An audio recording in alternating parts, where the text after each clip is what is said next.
Bem,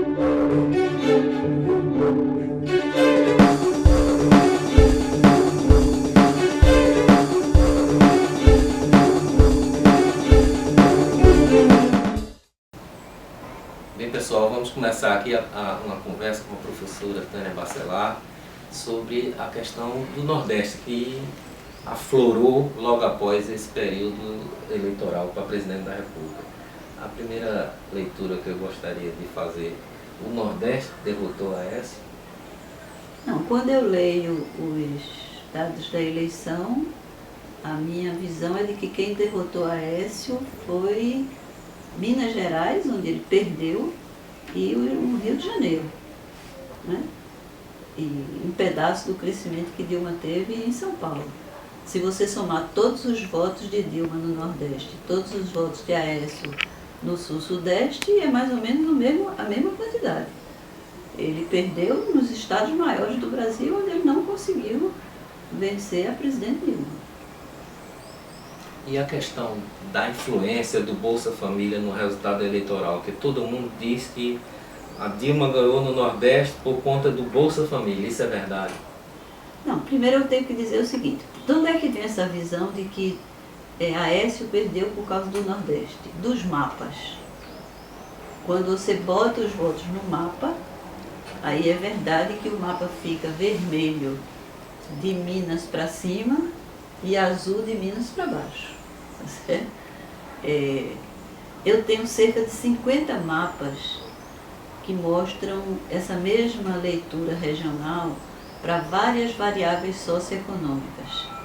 E são mapas muito parecidos com o mapa da eleição. Então, tem uma outra leitura da eleição, é assim: de fato, na região onde os padrões socioeconômicos são mais baixos, predominou o voto para o PT. E nas regiões onde o padrão socioeconômico é mais alto, predominou o voto para o PSDB. Então, a leitura do mapa é que eu acho que originou esse debate Nordeste versus Sul e Sudeste. Nos grandes números eleitorais, é o que eu disse antes: acho que quem derrotou o candidato do PSDB foi Minas Gerais e Rio de Janeiro, não foi o Nordeste. E qual é o peso do Bolsa Família no Nordeste? Veja, essa é outra visão equivocada que se tem, né? O Nordeste, ele tem 55% do Bolsa Família do Brasil, porque ele tem 55% das pessoas que recebem até 1/4 do salário mínimo, que é o piso para receber o Bolsa Família. Mas o Sudeste é a segunda região que mais recebe Bolsa Família no Brasil. 25% do Bolsa Família é pago a brasileiros que moram no Sudeste. Certo? A segunda coisa é a seguinte: todos os estudos que eu conheço sobre o crescimento de renda recente, uma leitura regional, mostram que mais importante do que o Bolsa Família foi o aumento do salário mínimo. Para melhorar a vida das pessoas, a partir foi o do aumento governo Lula. Do salário mínimo. Aliás, não só a partir do governo Lula, a redução da inflação ajudou a aumentar o poder de compra. O salário mínimo começou a subir no final do governo Fernando Henrique, mas quem botou o pé no acelerador foi o governo Lula. Então, grande parte da população deve associar o aumento do salário mínimo ao governo Lula, porque foi lá que o crescimento se acelerou. Então, a sensação de que melhorou o meu poder de compra deve ter sido mais forte no governo Lula. E qual é o impacto que o salário mínimo tem na região Nordeste, em especial? Aí veja, quando a gente olha o salário mínimo, também tem uma leitura regional. O aumento do salário mínimo, ele beneficiou mais o Norte e o Nordeste do Brasil. Por quê? Porque nessas regiões, como a base produtiva é mais frágil, a grande maioria da população que está ocupada no mercado de trabalho, ela ganha próximo a um salário mínimo. Mais de metade, muito mais de metade dos ocupados ganham próximo ao salário mínimo. Nas regiões de maior base econômica, o mercado de trabalho é mais estruturado, as pessoas tendem a ganhar entre 2 e 3 salários mínimos. A maioria dos ocupados fica nesse patamar de 2 a 3 salários mínimos. O que faz com que o aumento do salário mínimo teve um impacto muito mais forte no Nordeste do que no Sul e Sudeste, porque quem está acima do salário mínimo vai para o sindicato, vai para a negociação da sua categoria e não necessariamente tem o mesmo aumento do salário mínimo, embora no período recente a grande maioria das categorias teve aumento real. E a política previdenciária, ela influenciou também nessa maior crescimento da renda no Nordeste? Também. Aí não foi nem Lula nem Fernando Henrique, foi o Constituinte, lá em 88, que transferiu a Previdência para o meio rural, né? Até 88 o Brasil só tinha Previdência na área urbana, veio que país atrasado. Somente os trabalhadores urbanos tinham direito à Previdência. Foi o Constituinte que em 88 estendeu a Previdência ao meio rural. E aí beneficiou muito o Nordeste. Por quê? Porque o Nordeste tem quase metade da população economicamente ativa da agricultura. Ele tem 28% da população total e 45% mais ou menos da população economicamente ativa que trabalha no campo e, portanto, foi objeto da Previdência Rural. Então, a Previdência Rural também tem um peso no Nordeste grande e foi beneficiada pelo aumento do salário mínimo. Porque a Previdência Rural paga o salário mínimo. O Bolsa Família é muito inferior ao salário mínimo. E temos um grande contingente, então, de gente trabalhando na agricultura, mas qual é o resultado da produção agrícola do Nordeste? Esse é o grande problema do Nordeste, porque a grande maioria da população agrícola do Nordeste é produtor familiar. Então, a gente tem somente cerca de 15% da produção agrícola do país. Então, é uma população que tem um problema na agricultura. Aí tem uma explicação que tem a ver com a natureza, que a grande parte do Nordeste é semiárido, a maior porção do território é semiárido, e o predomínio do latifúndio. Há uma herança do latifúndio grande que faz com que a grande maioria das pessoas não tenha acesso à terra. Então, mesmo quando trabalha, recebe muito pouco pelo que trabalha, né? Então, e para completar, depois de 80, no semiárido, acabou o algodão. O algodão que era uma das poucas fontes de renda da população do Nordeste. Certo? Então, a agricultura do Nordeste realmente ela é um problema. Embora é essa que eu estou falando, do semiárido, né? Porque tem outras agriculturas no Nordeste, por exemplo, o oeste do Nordeste hoje tem uma agricultura moderna, produtora de grãos, que faz parte do miolão agrícola do Brasil, que é a porção do Nordeste que é cerrado. Quando acaba o semiárido e começa o cerrado, aí você tem uma agricultura nova, moderna, agora ocupa pouca gente, porque é a agricultura de grandes extensões, de organização patronal, não tem muita gente, e tem muita gente que não é nem nordestino, tem muito gaúcho, por exemplo, que trabalha nessa porção dos cerrados do Nordeste. Eu estive no Cerrado do Piauí, na hora do almoço, todo mundo tomando chimarrão. E a gente elencou aqui Bolsa Família, Previdência, salário mínimo, tudo como fatores que de alguma forma impulsionaram a economia da região. Melhorar a renda. Agora, e então, a diferença quando a gente entre compara regiões? taxas de crescimento da renda das pessoas nos últimos anos, a taxa de crescimento da renda no Nordeste foi mais alta do que no Sudeste e mais alta do que na média do Brasil. Não é? A população do Nordeste sentiu isso na pele. E não foi Bolsa Família que explica isso. Quem pensa que foi Bolsa Família está enganado. O salário mínimo tem um poder de explicação muito maior. Investimentos que foram feitos tanto na base produtiva como em infraestrutura na região geraram muito emprego, tanto que a taxa de crescimento do emprego formal no Nordeste nos anos recentes é maior do que a taxa de crescimento do emprego nas regiões mais ricas do Brasil. A gente liderou o crescimento do emprego formal e liderou o crescimento da renda. Então, é normal que a população tenha se sentido beneficiária deste momento. Né? E não foi só a população do Bolsa Família. 70% de votos em Dilma não pode ser explicado pelo Bolsa Família. Não é 70% da população do Nordeste que recebe Bolsa Família. Tem que ter outras explicações. Então, outras explicações é aumento do salário mínimo, é aumento de investimento, é aumento de investimento em infraestrutura, é a presença de universidades, né? O Nordeste tinha pouquíssimas universidades. No período recente, houve uma enorme expansão de universidades no interior do Nordeste. Quem conhece as cidades médias do Nordeste sabe do que eu estou falando. O aumento que essas cidades tiveram, dinamizada pelo aumento do consumo das pessoas e o aumento da presença das universidades nas nossas cidades médias. Isso muda a vida de uma cidade do interior do Nordeste, né? Quando você chega com a faculdade, gente que não teria oportunidade de ter acesso ao ensino superior passa a ter.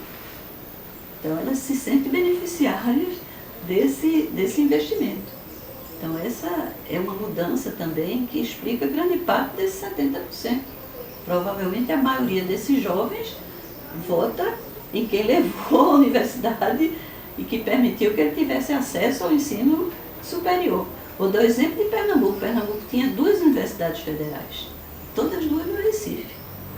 Então, quem podia sair de Petrolina para estudar veterinária no Recife, vinha. Quem não podia. Hoje, em Petrolina, você tem uma universidade, né? Então, não precisa mais vir para Recife para fazer um curso superior de agronomia.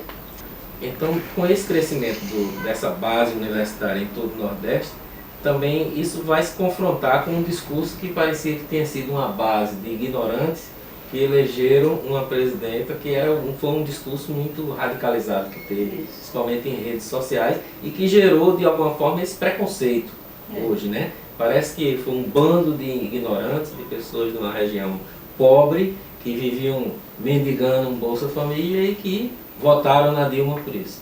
Uma visão completamente equivocada da realidade do Nordeste, né? Quem conhece a realidade do Nordeste não pode aceitar que 70% dos nordestinos vivem mendigando.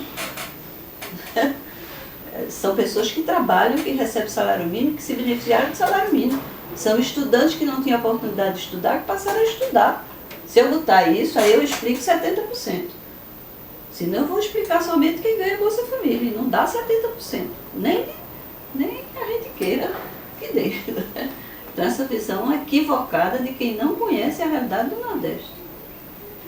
Agora, com todo esse esforço que houve, melhoria do salário, melhoria da renda, da questão previdenciária, da base universitária, o Nordeste está diminuindo a sua diferença com relação à região Centro-Sul? A disparidade regional está sendo reduzida?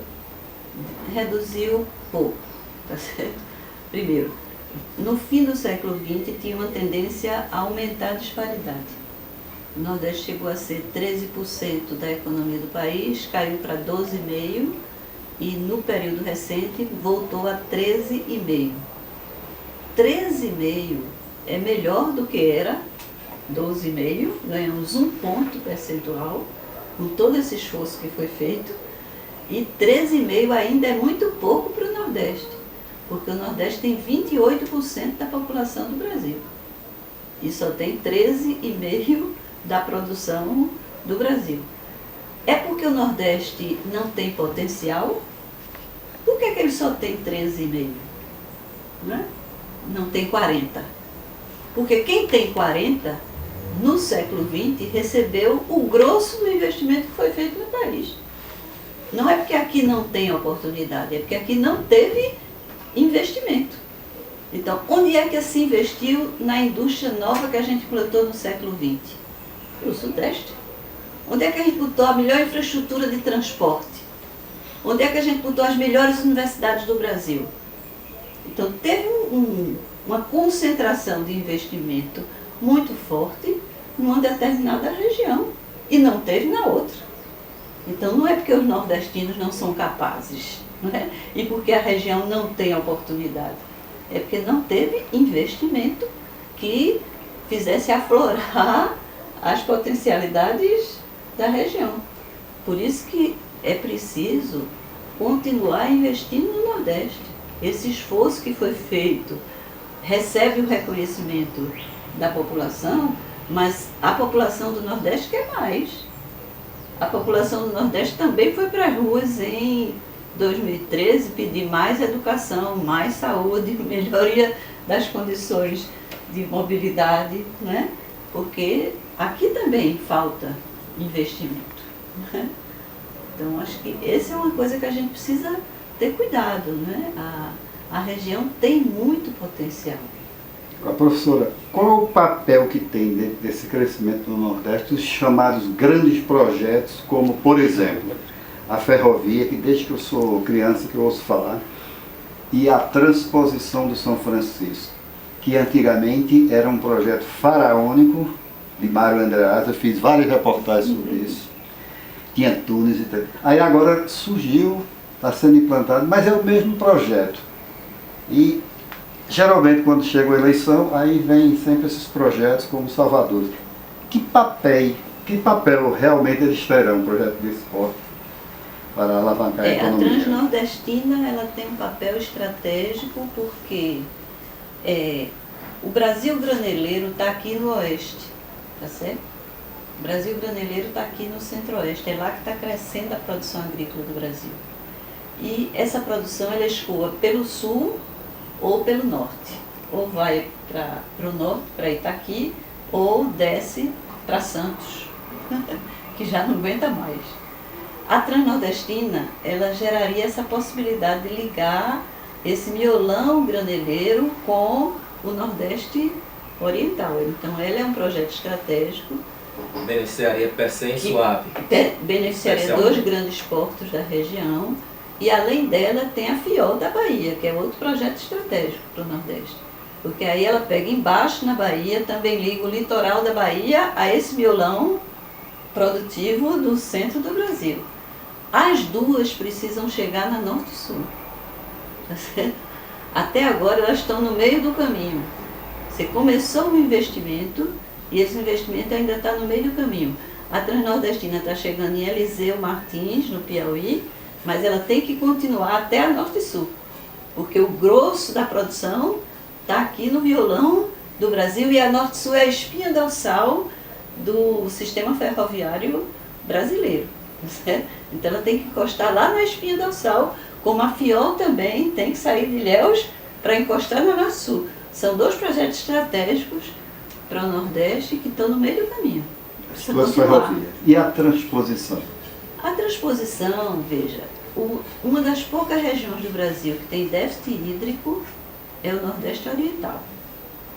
Certo? Então, a transposição ela tem dois resultados no final. Ela vai levar água para populações desse Nordeste Oriental, que tem déficit hídrico. Por exemplo, uma cidade como Campina Grande, que é uma cidade grande do Nordeste, não tem água. Caruaru. Uma cidade como Caruaru não tem água. Então, a transposição, ela tem esse papel do lado do consumo humano. Ela vai levar a possibilidade de você resolver o problema do déficit hídrico para esse pedaço do Nordeste Oriental.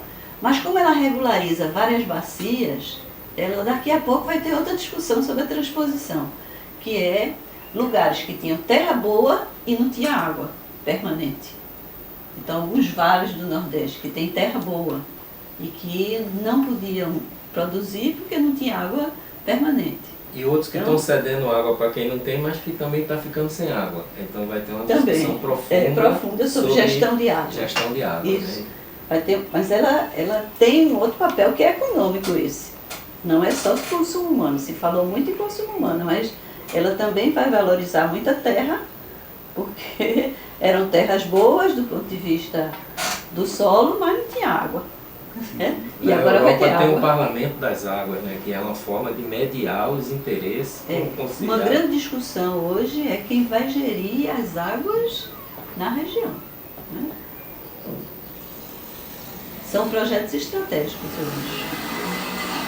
Agora, do ponto de vista de grandes investimentos, quer dizer, o que os governos recentes e o que é que a gente tem pela frente que possa reduzir essa distância entre esse Nordeste que ainda não chegou perto do Centro-Sul desenvolvido e beneficiado no século passado? Ou a coisa continua num processo de agravamento dessa disparidade? Não, do período recente teve uma diminuição da disparidade. Modéstia, mas teve, tá certo? Agora, a minha visão é de que a gente precisa continuar investindo no Nordeste, porque o Nordeste tem muita gente e tem potencial. As duas razões explicam por que a gente deve continuar investindo. Porque se não investir aqui, as pessoas vão sair para outro lugar. Veja, investir um pouco diminuiu a migração para outras regiões do país, né? A população ficou mais, todos os dados de migração recente mostram que aquela terra de arribação que a gente conheceu diminuiu muito, porque parte da população continuou na região porque recebeu algum investimento.